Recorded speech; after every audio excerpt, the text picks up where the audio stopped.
Olá, eu sou o pastor Carlos César e nós estamos começando mais um programa quadrangular, uma igreja em ação. Eu quero pedir a você que você dedique esses minutos para ouvir a palavra de Deus. Eu tenho certeza que Deus tem algo especial para você e para a sua família. Que esse tempo seja um tempo em que Deus possa falar e possa te abençoar. A minha oração é que essa palavra possa edificar a sua vida, possa edificar a sua casa. Não saia daí, fique agora com a palavra de Deus.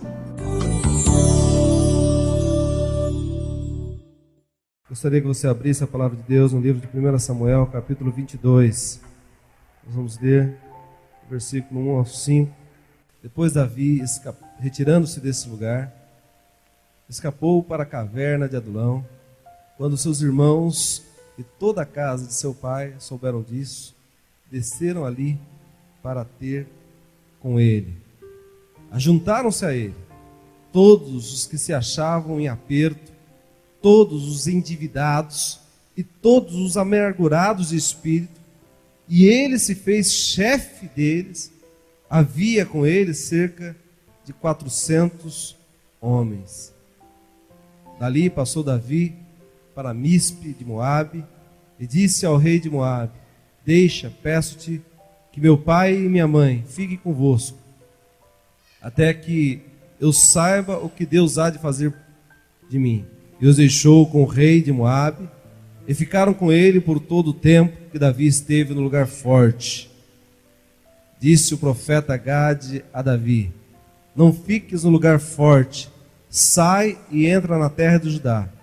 Então Davi saiu e foi para o bosque de Herete.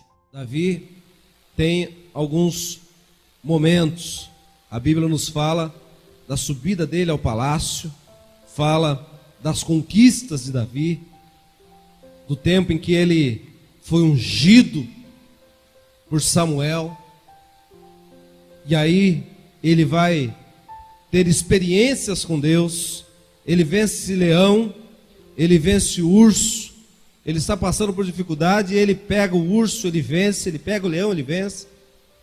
Tem um momento em que ele chega e ele vê um gigante afrontando o exército de Israel. Ele vai e luta contra aquele gigante Golias. Ele, com uma pedra, ele derruba o gigante, com a própria espada do gigante, ele corta a cabeça do gigante, ele vence Golias. A Bíblia diz que as pessoas, as mulheres, começam a cantar e a exaltar e dizer: olha, Saul matou os seus milhares, mas Davi matou os seus 10 milhares. Davi se casa com a filha do rei. Davi se torna um homem importante, se torna um guerreiro importante, respeitado, admirado por todos. Mas isso faz com que Saul, que também havia sido ungido, mas Saul, que era o primeiro rei de Israel, Saul começa a invejar a Davi e a traçar um plano para matar Davi, e começa a perseguir Davi. A inveja faz com que aquele rei deseje matar a Davi e a persegui-lo. Israel está vivendo um momento em que tem um rei que perde a unção e alguém ungido que está fora do trono, que é Davi. Davi agora está fugindo. Davi está num momento de dificuldade, e o único lugar que ele encontra agora é uma caverna chamada Caverna de Adulão. Adulão, em hebraico, significa refúgio, significa esconderijo. Adulão é o lugar onde Davi vai se refugiar, onde Davi vai se esconder, onde Davi vai ali ter momentos em que agora ele viveu a subida do palácio e agora ele está vivendo a descida para a caverna. Ele viveu aquele tempo de glória, aquele tempo em que as pessoas cantavam o nome dele, que ele tinha vencido o urso, que ele tinha vencido leão, que ele tinha vencido o gigante, que ele era um guerreiro, e agora está vivendo um momento de solidão, está vivendo um momento em que ele tem que fugir de Saul e se refugiar naquela caverna, naquele lugar de solidão. Mas às vezes você pode até perguntar, mas o que Davi, um valente, um homem que derrotou Golias, um homem em que as pessoas cantavam o nome dele, agora está fazendo uma caverna? E às vezes, irmãos, a gente se pega nessa situação. Mas como? Eu aceitei Jesus, eu fiz isso, eu fui ungido, e agora eu estou enfrentando essa situação, eu estou enfrentando essa luta. Como isso? Eu já venci o urso, eu já venci o leão, mas agora eu tenho que fugir, agora eu tenho que entrar numa caverna. E às vezes a gente enfrenta isso. Mas agora faz 23 anos que eu aceitei Jesus, eu já fui batizado nas águas, eu já fiz tantos seminários, eu li a Bíblia de Gênesis a Apocalipse, de Apocalipse a Gênesis, eu já sei os 66 livros da Bíblia. Irmãos, Davi era um homem que tinha experimentado as maiores conquistas, e agora está passando por uma caverna. O que aquela caverna significou na vida de Davi? O que aquela caverna significou para aquele homem que seria o rei de Israel, que já era ungido rei, mas que não estava no trono?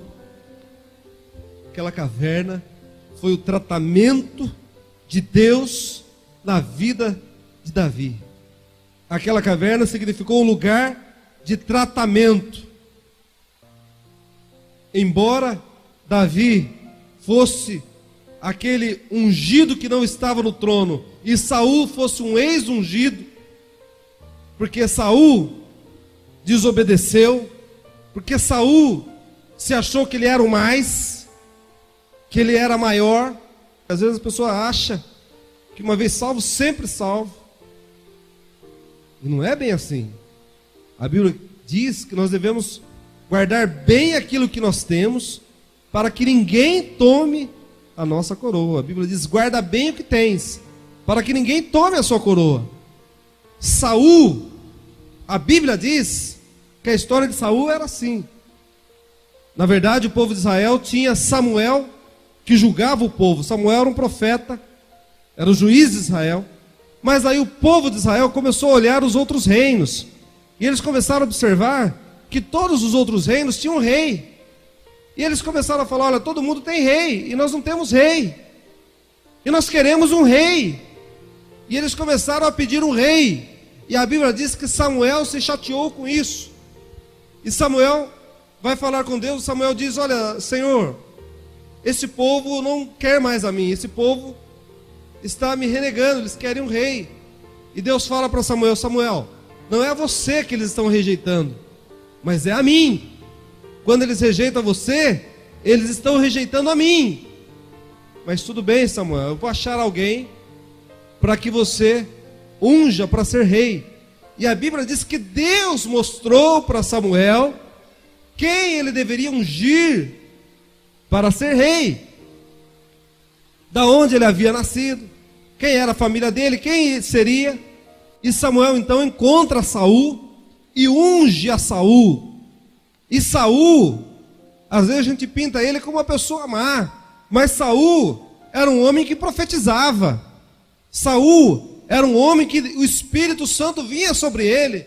Saul era um homem cheio do Espírito Santo, mas que não valorizou a presença de Deus, que não valorizou a arca de Deus, que não valorizou as coisas de Deus, que quis sacrificar da forma dele. Deus falou: olha, limpa tudo. Ele falou: não, tudo não, esse rei aqui eu vou poupar. Não, mas esse boi aqui eu vou poupar. A Bíblia diz que Saul começa a fazer as coisas, ele começa a se achar que ele era o cara. E a Bíblia diz que Deus rejeita Saul e retira dele a unção. E Saul, sabendo que o trono seria entregue a Davi, ele fica revoltado contra Davi, ele persegue Davi. A Bíblia diz que agora Saul não tem mais a unção, mas Davi tem a unção. E o que Deus quer falar comigo e com você nesta noite, querido, é para você valorizar a unção que está sobre a sua vida. Não importa se você está no palácio ou se você está na caverna. O que importa é a unção de Deus que está sobre a sua cabeça. Quem está entendendo isso, diga amém. Fala comigo, a unção do Senhor é maior na minha vida. Amém, irmãos? Isso mesmo, unção, irmãos. Saul perdeu a unção do Espírito de Deus. Unção é a capacitação especial que o Senhor nos dá para realizarmos a obra dele. A unção, irmãos, fala da autoridade que ele nos dá de filho. A autoridade para que tudo aquilo que nós ligarmos na terra seja ligado nos céus. A unção para te dar a habilitação para você viver o sobrenatural de Deus, para você ser habilitado para andar de fé em fé e de glória em glória. Muitas vezes, irmãos, as pessoas perdem a unção. Saul havia perdido a unção, mas Davi estava ali naquela caverna por causa da perseguição daquele ex-ungido Saul. E ali foi um lugar de tratamento de Deus na vida de Davi. E começou os primeiros versículos, versículo 2 que nós lemos, a Bíblia diz que Davi foi até a caverna de Adulão e reuniram-se a ele os seus irmãos e toda a casa de seu pai desceram ali para ele. Fala comigo, na caverna de Adulão. Diga forte, na caverna de Adulão. Os primeiros que se ajuntaram a Davi foi os seus pais, foram a sua família. Os primeiros que se juntaram a ele, os primeiros que se chegaram. Sabe, queridos, no momento em que você está na caverna, no momento que você está no lugar se sentindo só, não tem mais aquele povão gritando o nome de Davi, dizendo, olha Davi, você é o cara, Davi, você matou 10 milhares, olha Davi, você venceu, você está com a cabeça do gigante. Não tem mais aquelas pessoas. Nos momentos mais difíceis da nossa vida, meu irmão, quem mais poderá estar do teu lado, quem mais pode descer com você numa caverna, é a tua família. As pessoas que vão sentir a dor com você. Muitas vezes, irmãos, é muito mais fácil a gente esquecer quem realmente importa quando a gente está num momento de glória, quando a gente está num momento que está tudo bem na nossa vida. Mas no momento de luta, é a sua esposa, é o seu pai, é a sua mãe, é a sua família que vai te honrar. Você pode ir. Eu já tive muitos presídios. Quem mais vai aos presídios é a mãe, são os pais, são aqueles próximos da sua família. No momento de caverna, querido, é importante nós avaliarmos os verdadeiros valores. Às vezes, no momento da glória, você não valoriza as pessoas que te são importantes. No momento que está tudo bem, às vezes a pessoa não valoriza. Quem aqui já ouviu aquela história de uma mulher que lavava roupa para que o filho fizesse a faculdade? No dia que ele se formou na faculdade, ele não quis levar a mãe na formatura porque achou que ela não podia, ela iria envergonhá-lo.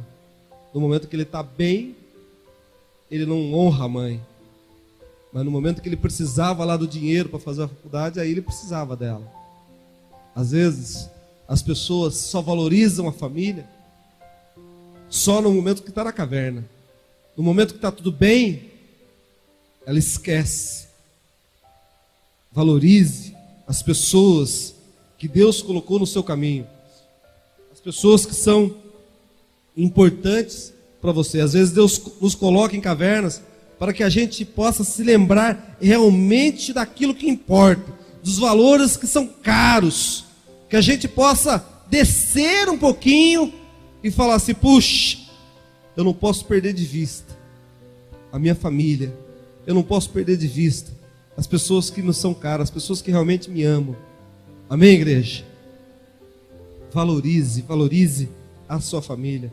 Irmãos, eu tenho a convicção de que quando nós estamos na caverna de Adulão, é porque é o momento da gente sair da superficialidade e entrar nas profundezas. Fala comigo: eu preciso sair. Diga forte: eu preciso sair da superficialidade. Às vezes a gente é muito superficial. O que é isso? A gente não tem profundidade com as coisas de Deus. Às vezes a gente não entra de cabeça nas coisas de Deus. A gente fica na superficialidade. A gente, é bom, é bonito, né? É legal. Mas a gente não tem relacionamento sincero com Deus. A gente não procura falar com Deus com sinceridade, ter experiências com Deus. As verdadeiras experiências, meu irmão, você só vai ter com Deus no momento da dificuldade. Você já reparou que o tempo que você vai mais clamar a Deus é quando você está numa luta? Você já reparou que quando você está no hospital, quando alguém dá um diagnóstico, aí você vai orar, aí você vai jejuar, aí você vai clamar a Deus? Experimenta ver um poste caindo na sua cabeça. Sabe qual é a primeira palavra que você vai falar? Ainda que você fala assim: pô, eu nem vou na igreja, mas você vai falar: meu Deus, pessoal, experimenta. Veja qual é a palavra. Agora tem muitos carros que já tem câmeras que estão filmando. Veja as palavras que as pessoas dizem. No momento de dificuldade é que ela vai se lembrar de Deus. No momento da caverna de Adulão, que Davi teve a experiência para conhecer o Senhor com profundidade, para dizer, olha, para escrever o Salmo 23, para dizer: o Senhor é meu pastor e nada me faltará. O Senhor é o meu pastor. Ele sabia, irmãos, que aquele que havia livrado ele do leão, do urso, aquele que havia entregue Golias nas mãos dele, Davi conhecia o Senhor. O seu conhecimento não era superficial. Irmãos, nós precisamos conhecer o Senhor com profundidade. Quem está entendendo, diga amém. Fala assim: eu preciso sair da superficialidade. Nós precisamos, irmãos, ter intimidade com Deus, conhecer Ele no íntimo. Irmãos, muitas vezes a caverna de Adulão, o lugar da caverna, é o lugar de transformação. Fala comigo: a caverna de Adulão é um lugar de transformação, da humilhação em honra. Fala comigo: é da humilhação para a honra. Versículo 2, a Bíblia diz assim: ajuntaram-se a ele todos os homens que se achavam em aperto, e todo homem endividado. Algumas traduções falam assim, olha, todos os desgraçados, e todos os amargurados de espírito.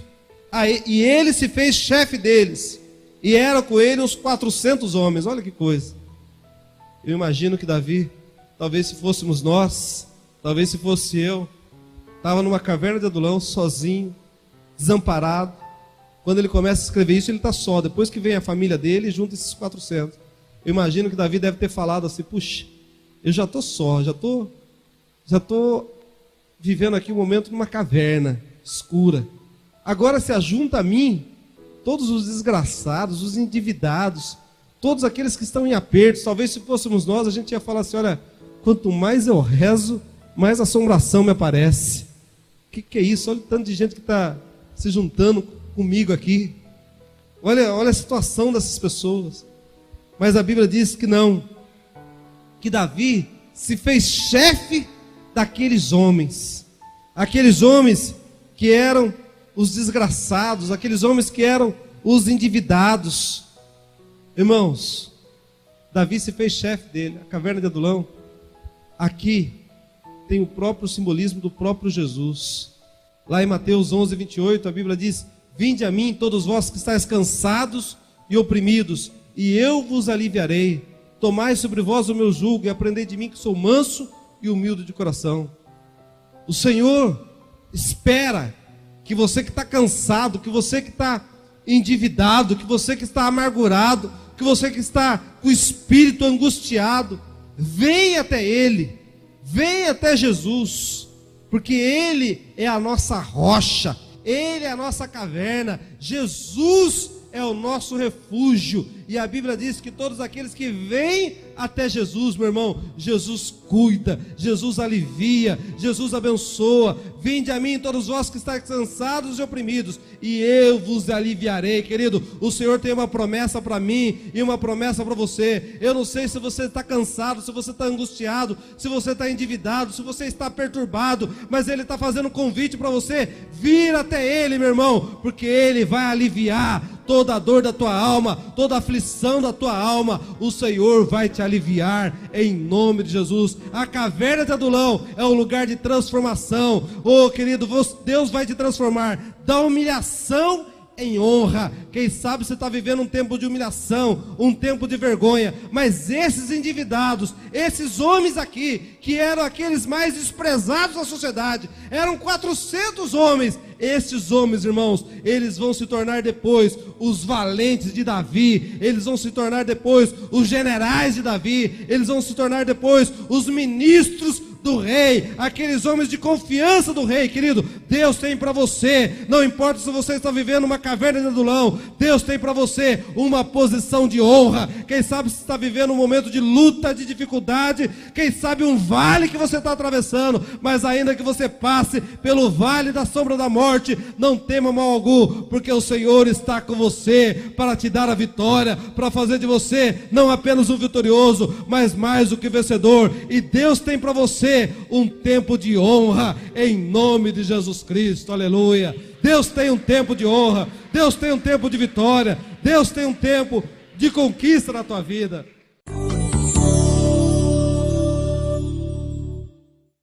Essa foi uma palavra que você acabou de ouvir, foi ministrada em um dos nossos cultos na nossa igreja, a Igreja Quadrangular do Jardim Novo Horizonte. Eu quero aproveitar e convidar você para participar de um dos nossos cultos todos os domingos às 18 horas. Participe conosco, reunião da família. Nós estamos numa campanha poderosa, campanha da Minha Aliança com Deus. Você pode fazer as suas escolhas com quem você quer ter aliança. Muitas pessoas, como eu, preferem ter uma aliança com Deus. Tenha uma aliança com Deus, participe dessa campanha poderosa, participe de um dos nossos cultos. Você é o meu convidado. Agora, se você puder, eu gostaria que você prepare aí na sua casa um copo com água, que daqui a pouquinho nós vamos orar por você, orar pela tua família, orar para um copo com água na sua casa, para que você possa ser curado dessa doença, desse mal, quem sabe de algo que tem te afligido. Não saia daí, é rapidinho, daqui a pouco a gente volta.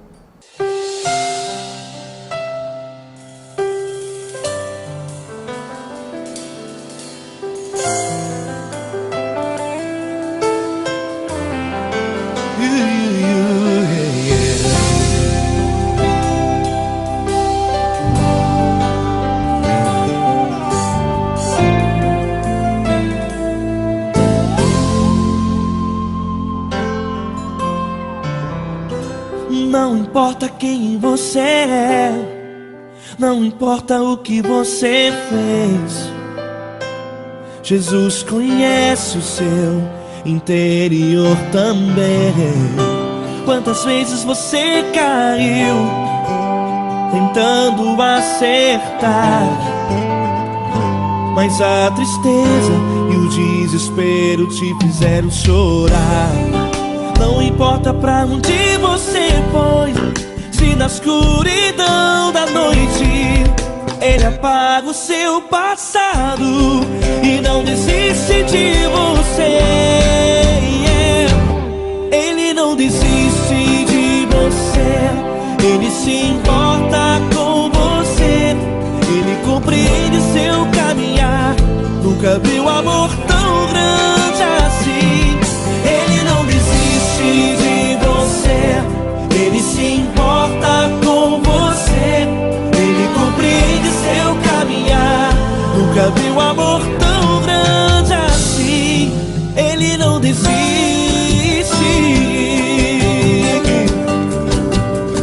vocês, meu grande amigo L. Cris. Meu grande amigo Marquinhos Gomes, muito obrigado. Não importa quem você é, não importa o que você fez, Jesus conhece o seu interior também.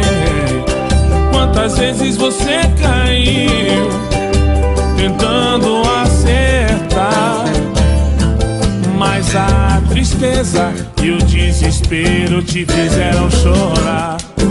Não importa pra onde você foi, se na escuridão da noite Ele apaga o seu passado e não desiste de você.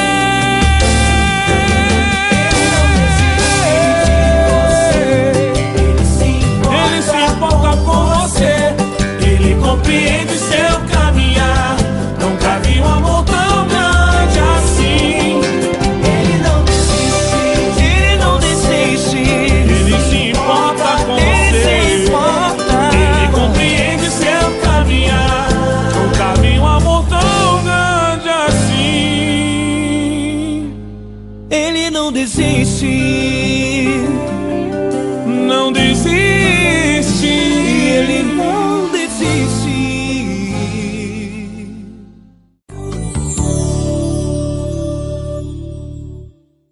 Eu quero orar com você.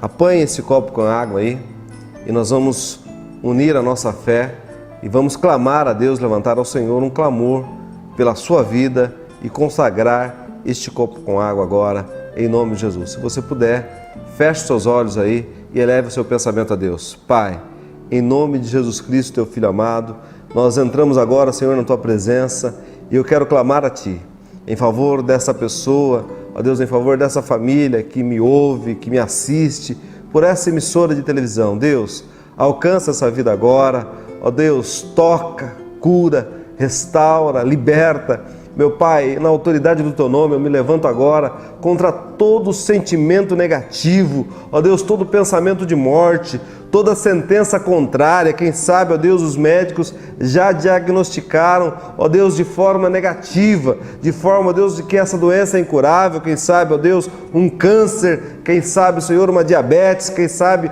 ó Deus, um reumatismo, um mal que tem afligido essa vida aí. Meu Pai, na autoridade do Teu nome, eu consagro agora este copo com água. E, ó Deus, assim como a Tua palavra diz lá no livro de Efésios, meu Pai, o Senhor disse que o Senhor é a água. Ô, meu Pai, também lá no livro de João, a Tua palavra nos mostra que o Senhor é a água da vida. Meu Deus, coloca agora proteína sobrenatural nesta água agora, que venha trazer cura, que venha trazer restauração. E nós declaramos, meu Pai, essas vidas curadas, restauradas, transformadas pelo poder da fé. Eu consagro agora este copo com água em nome de Jesus e para a glória do Senhor. Amém, Jesus.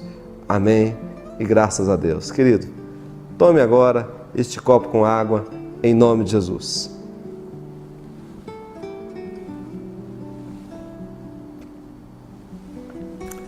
Eu quero agradecer o carinho da sua atenção e pedir que você continue ligado na nossa programação, avise os seus amigos. Todos os dias nós estamos nesse mesmo horário, aqui nessa emissora, para abençoar você e a sua família. Um abraço a todos e até amanhã, querendo Deus. Deus abençoe.